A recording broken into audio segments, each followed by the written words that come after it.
I want to welcome everybody to this webinar. This is my second turn at this, so I might not be good with the technology. But we're going to talk about Follow Then Lead, my latest book today, and I'm going to put up a PowerPoint. I just want to share this before I get started. I got the list of all those folks who are here, and I just want to thank, I think it's like 50 people.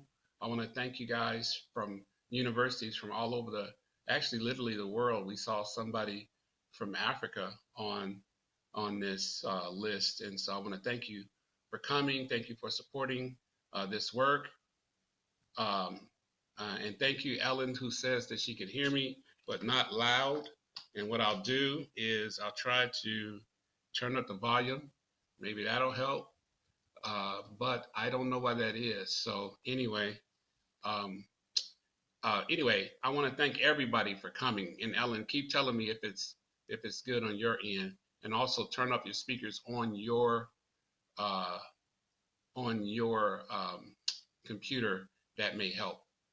Anyway, but I want to thank everybody for coming. I want to thank Kendall Hunt first and foremost for just supporting my work, for helping me to write books, college textbooks.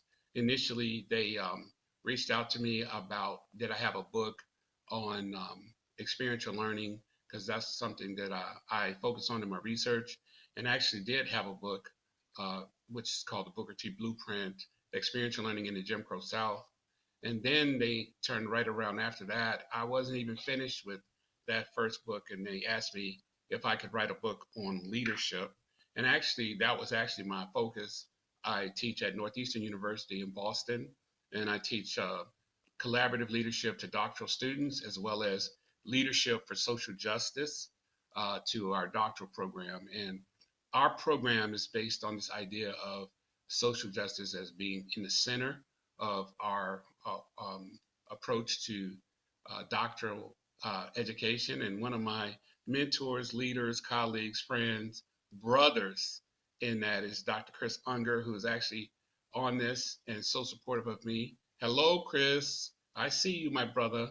And also, he's just been a leader that I followed. So I want to talk to you about the reason that I wrote this book. I wrote this book because I looked through my life and my career, and I realized that the most powerful uh, lessons that I learned in leadership were through following. But I also wrote this book because in my own journey, I had gone through some major trials. 3 years ago, I had a liver transplant right after I graduated from the doctoral program. So it's a very tough struggle to go through. Last 2 years ago, I blacked out on Easter with COVID and end up in the emergency room for uh, uh, I actually end up in the urgent care, blacked out for 3 days, woke up in the ICU with a ventilator in my throat because of COVID, and catheter in my jugular vein because my kidneys failed. So I had a liver transplant, kidney failure, and also COVID, and then turned around and found out that I also had acute lung failure. And so the going joke in the hospital was, how did you survive when four of your organs shut down? And I know that it was only by God's grace that I did. I had to learn to speak again. I had to learn to walk again. I had to learn to get in the car again. I had to learn to walk upstairs. I had to learn how to wash clothes, wash myself, getting out of bed. So it's the total rehab process. I went into rehab for 12 days. And then after doing that, went right into um, the dialysis center, taking dialysis 3 days a week, and been doing so ever since. So when I started writing Follow Then Lead, I started from the perspective of someone who's very broken and in understanding the idea that to be a great leader, you got to be a great follower. Um, and this quote is really powerful to me. You know, when it says here on the right, if your actions inspire others to dream more, to learn more, or to do more, or become more, you are a leader. Follow then lead is training your mind for the right time. You have to follow. You are now learning to lead with scars rather than pride, and with power, but not with power, but with presence. And that's really significant to me as we talk about leadership, is this idea of how leadership is made in a person. And one thing that I want to reference before we, right now, and then go back to later in this webinar, is this idea that I've been toying with and researching of where does a leadership get shaped initially. And what I'm learning, and what we can debate about at the end, is this idea that it's shaped in from your most dominant parent. Whoever that parent was, that was the dominant force, that face you woke up to, that person whose personality was driving who you were as a child, it ends up being who you are as a leader, whether that be good or bad. And then if you happen to be blessed with two parents, the most dominant out of the two are at the forefront of your leader, but you also keep some of the characteristics of your secondary parent in your character. And we're going to discuss that at the end.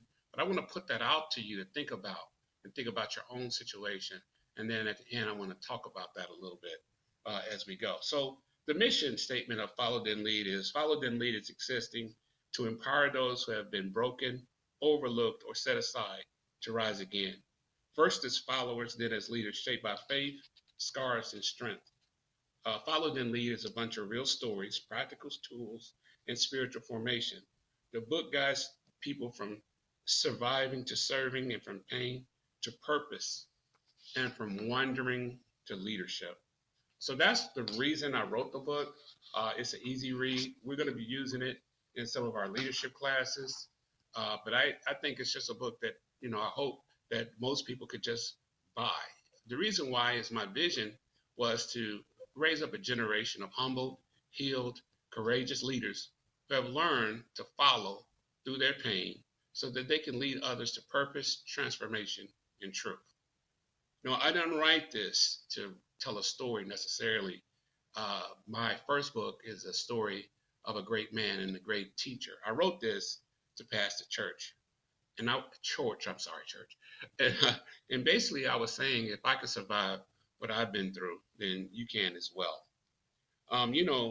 The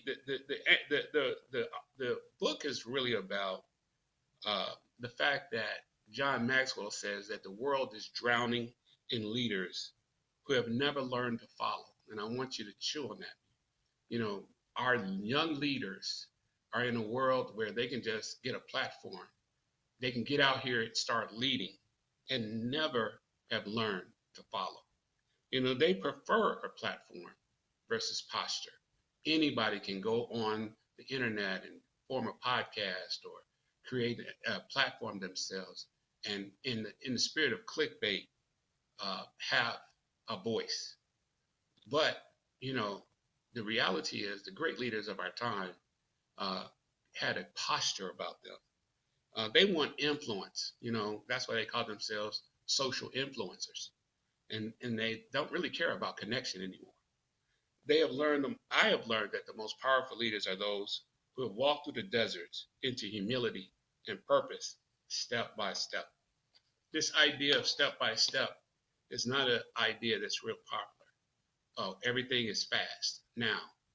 Do it now. Have it now. Get it now. But the real leaders that I talk about and Follow Then Lead walk through that process in a powerful way. Okay. So here's the chapter outline, just so we can go over it, just kind of so you can see what's in the book, and that way it may encourage you to buy it. Chapter 1, or the forward, is talking about the world needs more leaders. Intro, let go of your ego, trust the process. Chapter 1 is pride in the fall of mankind, wait your turn. Chapter 2, we talk about the idea of co-pilots. Chapter 3, heroic leadership versus collaborative. Chapter 4, transactional leadership versus transformational. Chapter 5 is about accountability, iron sharpening iron.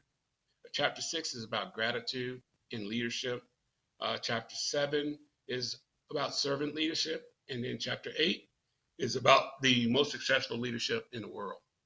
So we start off with this gentleman right here, Pope Francis.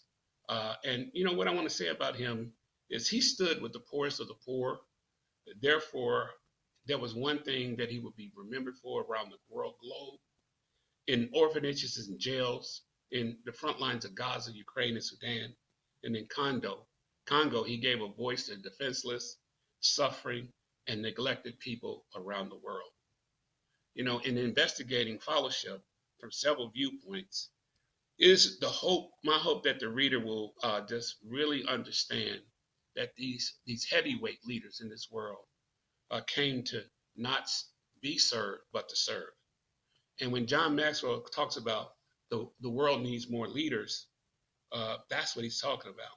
He's talking about the kind of people who use their influence at the right time for the right reason, who take a little greater share of the blame and a little smaller share of the credit, who lead themselves successfully before attempting to lead others, who add value to the people and organizations they lead, who work for the benefit of others and not for personal gain, who handle themselves with their heads and handle others with their hearts, who know the way, go the way, and show the way, who inspire, motivate rather than intimidate and manipulate, who live with the people to know their problems and live with their God to solve them, who realize that their dispositions are more important than their position, who mold opinion instead of following opinion, who understand an institution is a reflection of their character,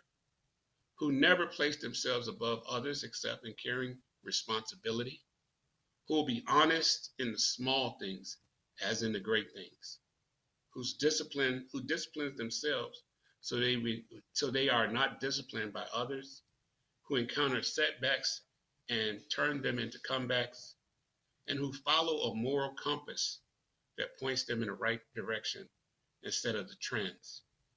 And of course, that's from John Maxwell's Develop a Leader Within You. But this is the kind of uh, character that Pope Francis embodied. And I'm just hopeful that if you read the book, you'll take away and be inspired by him and also by his character. So in the first intro, we talk about Mother Teresa. And basically, one of her greatest quotes is, ego equals edging God out. Humility invites him in. And she was known for her humility. And she said this, if you are humble, nothing will touch you, neither praise nor disgrace, because you know who you are. When you lead with ego, you edge God out. Her famous quote was, not all of us can do great things, but we all can do small things with great love. This quote emphasized the impact of even significant acts of kindness fueled by genuine love or creating positive change. She frequently emphasized the importance of humility, and she called it the mother of all virtues. She said that the reason why she was able to, take a vow of poverty, a vow of chastity, a vow of serving the poor, was because she saw herself as a bondservant, reaching down to serve those who nobody else wanted to serve. Mother Teresa was humble. She led with humility. She often said that she would like to work in environments where people chastised her, disgraced her, mocked her, as a test of how humble she could be. She put herself in uncomfortable situations so that humility could be the point of her. She didn't get into drama because she allowed her humility to lead her out of it. And that's one of the characteristics I think that followers learn. They learn through following to let go of their ego. Chapter 1 is about the great Nelson Mandela. And in this chapter, we talk about the idea of forgiveness. Forgiveness is one of the greatest characteristics of any leader, because if you're leading, mistakes are going to happen. People are going to get attitudes. People are going to come after you. But if you can lead with forgiveness, you can lead well. It talks about pride and the fall of mankind and the idea of waiting your turn. I read about 40 articles and lists written by well-known psychologists, theologians, pastors, and even Wikipedia, and consolidated them all here. I put them in 4 groups: pride of spirituality, pride of knowledge, pride of power, and pride of appearance. Nelson Mandela exemplified a man who walked without any of those. You know, when you think about Mandela, you got to talk about forgiveness. In 1993, after spending 27 years in prison, he said, "I am working now with the same people who threw me into jail, persecuted my wife, hounded my children, and from one school to another. And I am one of those who are saying, let us forget the past and think of the present." You know, Nelson Mandela said about F.W. de Klerk, you know, you keep your enemies close to you, and invited him to co-lead South Africa through apartheid. Later in the 2000 interview with the Christian moniker, he said this: for all people who have found themselves in the position, sorry, for all people who have found themselves in the position of being in jail and trying to transform society, forgiveness is the natural because you have no time to be reactive. Nelson Mandela exemplified forgiveness. If you ever travel to South Africa and you visit the jail that Nelson Mandela was in the jail cell, if you ever understand the weight of all the persecution and pain he went through, for him to have a forgiving spirit that he had is an example to us all. But if you want to be a great leader, if you want to follow, then lead, you must lead with forgiveness. All right.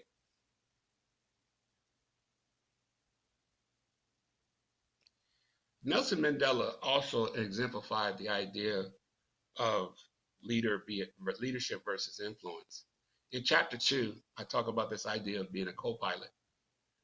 And the reality is that all great leaders must be a co-pilot before they can be the captain. But in our society today, people don't want to wait their turn. They don't want to sit in that right seat to learn how to sit in that left seat. As a matter of fact, they spend a ton of time being critical of the person in the left seat instead of being humble and learning from the person in the left seat. You know, being a co-pilot cultivates crucial leadership skills like communication, critical thinking, active listening, teamwork, problem solving, preparing individuals for future leadership roles. In my career, I spent the bulk of it sitting in the right seat, watching a leader, learning from a leader, being in the presence of a leader, doing the dirty work for that leader, and also doing those things that the leader just blessed me to do. You know, one of the co-pilots that I admire is Desmond Tutu. Bishop Tutu, if you know his story, he won the Nobel Peace Prize just like Nelson Mandela. He was a powerful leader in Africa, just like Nelson Mandela. But Tutu worked closely with Mandela, recognizing the importance of both leadership and moral authority in the process of healing his country. Mandela respected Tutu, wisdom, and his leadership. And Tutu looked for Mandela for strength and courage. They worked together to turn around a nation. They worked together to bring healing. They worked together to bring peace. I don't think Tutu was worried about whether he would get the Nobel Prize, just like Mandela got the Nobel Prize. I think Tutu and Mandela were worried about the same thing. How would they turn South Africa around? This is character leadership. This is servant leadership.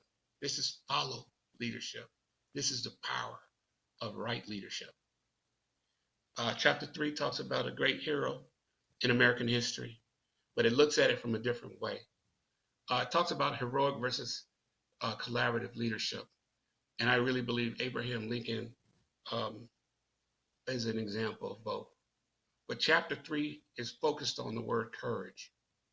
Why? Because Abraham Lincoln, one of our greatest leaders, was a courageous individual and a patriot. You know, in society, we kind of shifted after Lincoln from this great man theory of leadership to more of a shared leadership model. But the best leaders are those who empower others to lead. Heroic leaders act alone. Collaborative leaders build nations. And the reason why Lincoln was a powerful leader was because during the Civil War, he often cited as an example of a heroic leader who had courage, integrity, and an ability to inspire and unite a nation facing a crisis. What was the crisis? The freedom of 28 million enslaved individuals. What was the issue? Economics between the North and the South. What did he have to do? He had to send men to war to die for men who others would discard. How did he do it? He did it through collaboration, through leadership, through courage, through empathy, and also through a vision to reunite a nation without malice. Lincoln was courageous in this effort. When we look back on Lincoln, if you really understand what he had to do and what he had to go through to bring the North and South together, he is probably that is probably the most challenging situation of any leader in recent times. Our next leader, though, took it to the next level, in my opinion. Chapter 4 talks about transactional leadership versus transformational, and we talk about Dr. Martin Luther King. You know, he said these words, "I have a dream that as a nation we will rise and live to our true meaning of our creed. We hold these truths self-evident, that all men are created equal." King was a standard bearer for justice. King was a man who was a reluctant leader. Most people don't understand Martin Luther King never wanted to lead the civil rights movement. Martin Luther King actually was a follower. He documents very well that he followed his father. His father actually was a phenomenal preacher and leader in social justice.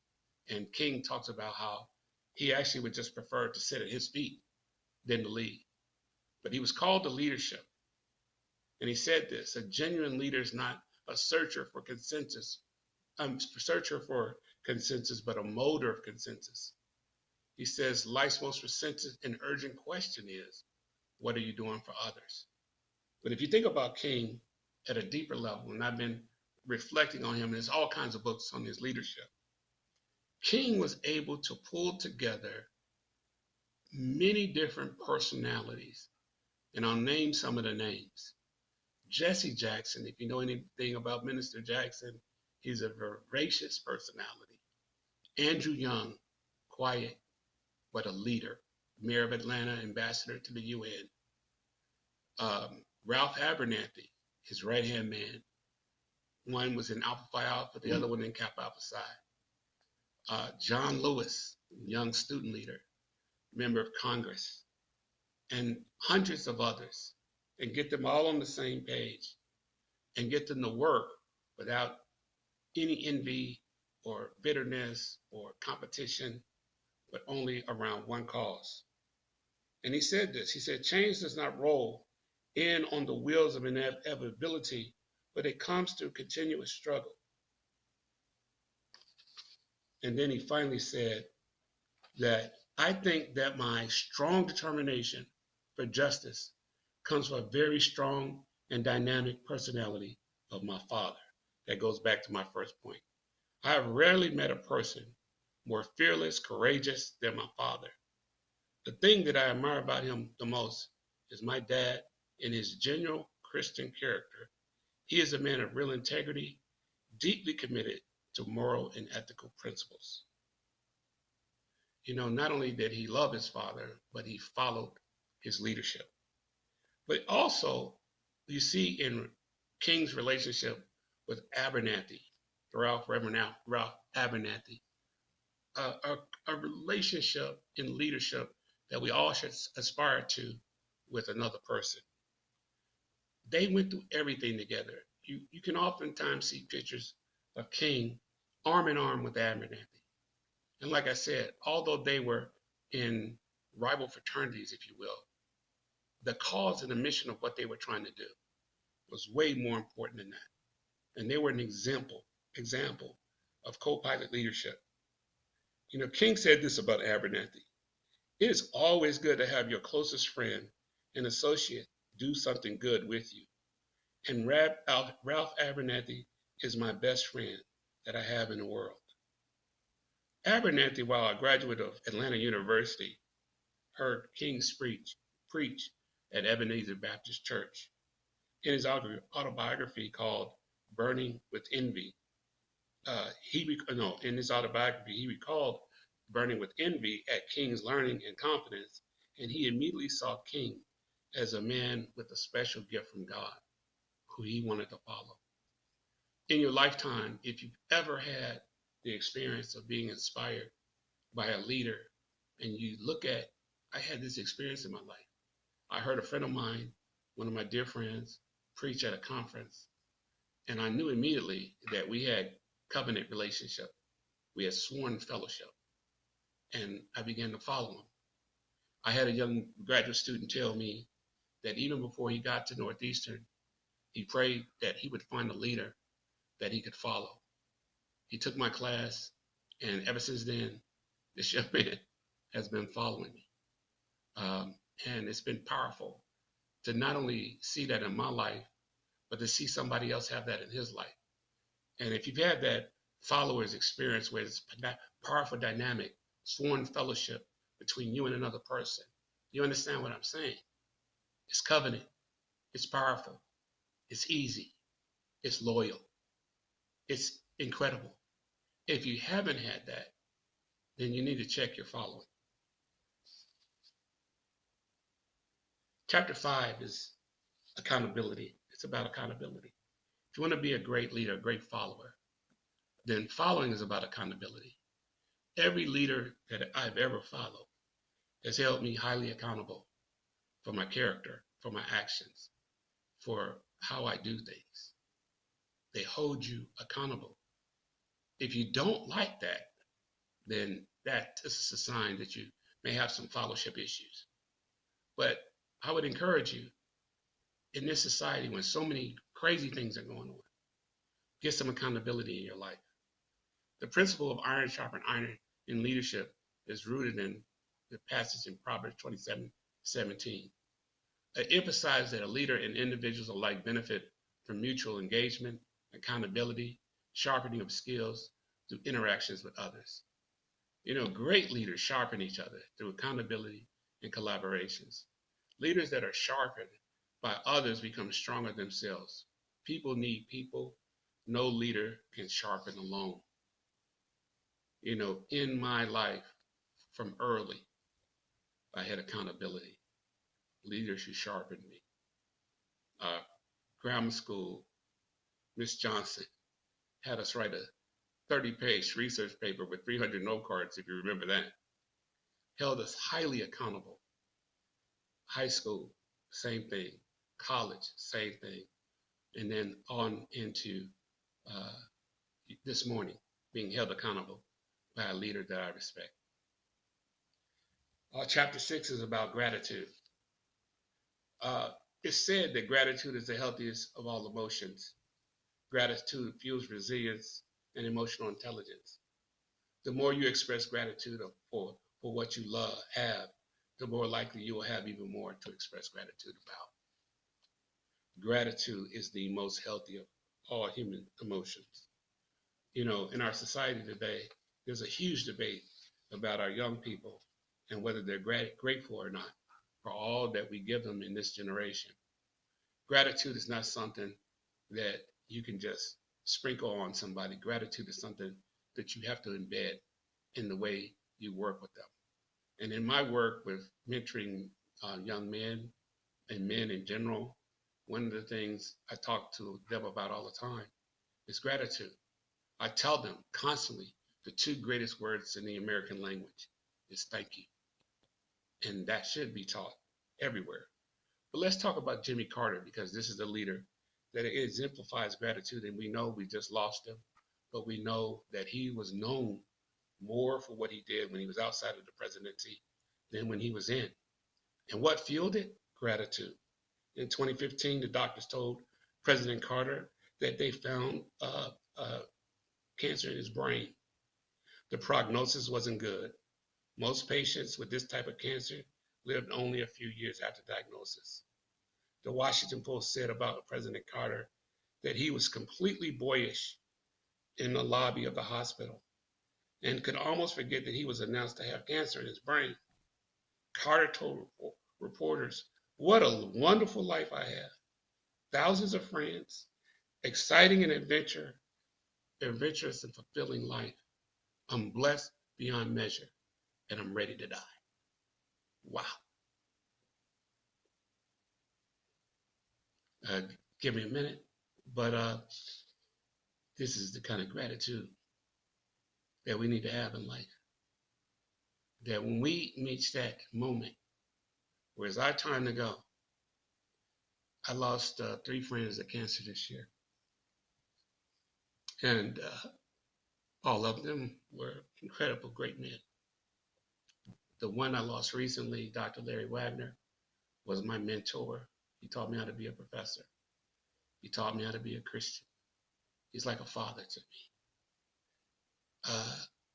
He died of liver cancer.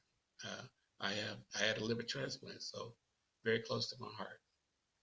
2 weeks before he died, he told me, he said, "I got stage 5 liver bile duct cancer."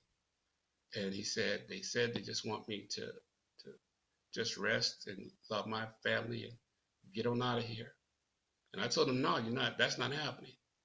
I said, "I actually happen to have the best liver bile duct cancer doctor in the world. That was my doctor. Remember, they thought I was going to have bile duct cancer for years. So we're going to get you in a hurry. They got the best science. You're going to be fine." So he got some hope. He went down to the Mayo Clinic. They didn't lie to him. They said, "Oh, this is bad, but we have clinical trials. We'll get you in." We talked, and he was supposed to go back November 5th. And then the week after that, I got a call. He died. I was crushed because I thought, he's got a chance. His wife called me that night. I don't even know how she got my number. And she said to me, "Antonio, Larry left us singing and quoting the Bible. And he told me to tell you one thing, because Dr. Wagner was an All-American football linebacker. I played defensive end. We talked about football all the time. He said, 'Tell Antonio,' I said, 'play to the end. Play to the end.'" He was so grateful. I understand now why they say gratitude is the greatest of human emotions. Chapter 7 talks about the great Mahatma Gandhi, who was a lawyer. Oops, sorry. I don't know what I just did. Oh, I know what I just did. Sorry. There you go. Who was a lawyer. And he said this: "The highest form of leadership is servanthood. And servant leadership is not weakness, it's wisdom." They say about Gandhi that he served his people. And of course, Gandhi is the inspiration for King's nonviolent movement. He was chosen to lead the Indian National Congress, which led the campaign all over the country for self-rule. The police took him into custody 13 times. And Gandhi said about this problem, "Being strong does not make you strong. It comes from great desire." He said, "You can make the world a better place in a gentle way." And he also said, "You must be the change you want to see in the world." And is a good example of how humble he is. It was never about him. It was always about the Indian people. So Gandhi was a phenomenal leader. And this chapter just talks about service and how that's a characteristic of those who follow. And then finally, and I want to thank Kendall Hunt for this, because after you do Gandhi, who do you do, right? I also talk about Oprah for the ladies in this book, and also Richard Branson as leaders who lead with gratitude and joy. But anyway, chapter 8, I said, hey, I got to do the most successful follower in the world, Jesus Christ. You know, Jesus moved from pain to purpose, surviving to serving, and from the possibility of ego to empathy. He followed, then led with humility, integrity, and divine timing. You know, Jesus did not have a degree, if you think about it like this. And this is a leadership book, so I framed it like this. He was not in charge of a corporation or with offices in more than one country. He was in charge of a ministry of only for only 3 years, 3.5 years. During that time, he helped the sick, underprivileged, and regular people. He did things that no one could explain, like miracles. Jesus said, I love you as the Father loves me. He also talked about how merciful God was. So he shocked and upset the religious authorities of his time. He said that they were hypocrites, so they put him on the cross and killed him for being a heretic. He said that it would happen. Jesus put together a company of 12, most of whom weren't educated. His followers said he would come back to life after he died. He started a Christian religion. For hundreds of years, other people heard him and his disciples. But now he has 2.5 billion followers, making his religion the biggest in the world. People throughout the world look to him for ideas and love and life. And people call him the holy man, the prophet, the healer. And his Bible is the best-selling book of all time. There's no doubt that he's one of the greatest leaders we've ever had. I don't say that from a religious standpoint.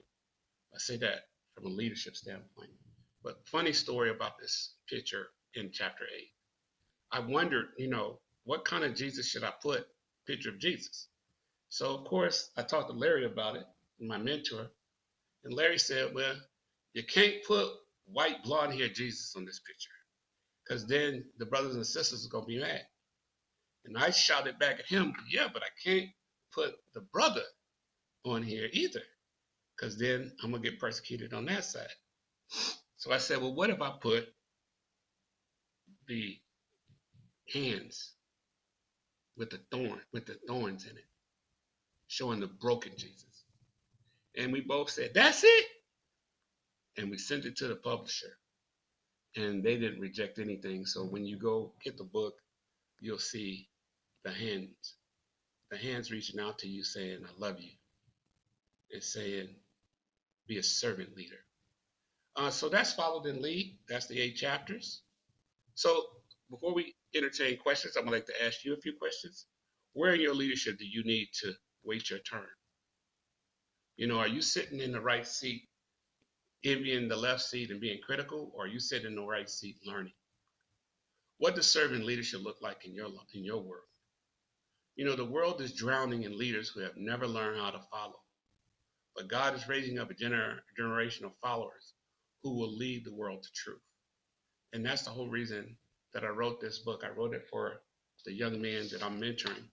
I wrote it for the young men questioning what does their leadership look like.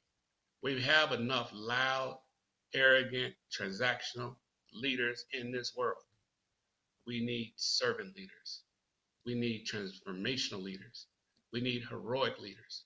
We need leaders who commit their lives for something greater than themselves and who are willing to die for it. If you notice, every leader that I talked about today died a life leading and not taking from this world. All right, Brian, let's take questions.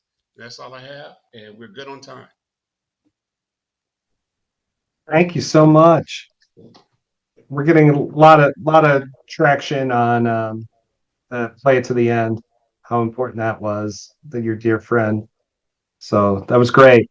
Um, how have your students resonated with the publication? Say again. How have your students embraced the publication so far? They've embraced it. As a matter of fact, they've been waiting on it to come. I've been battling to get it out, and I think I finished it in August or September. But that process that you have to go through.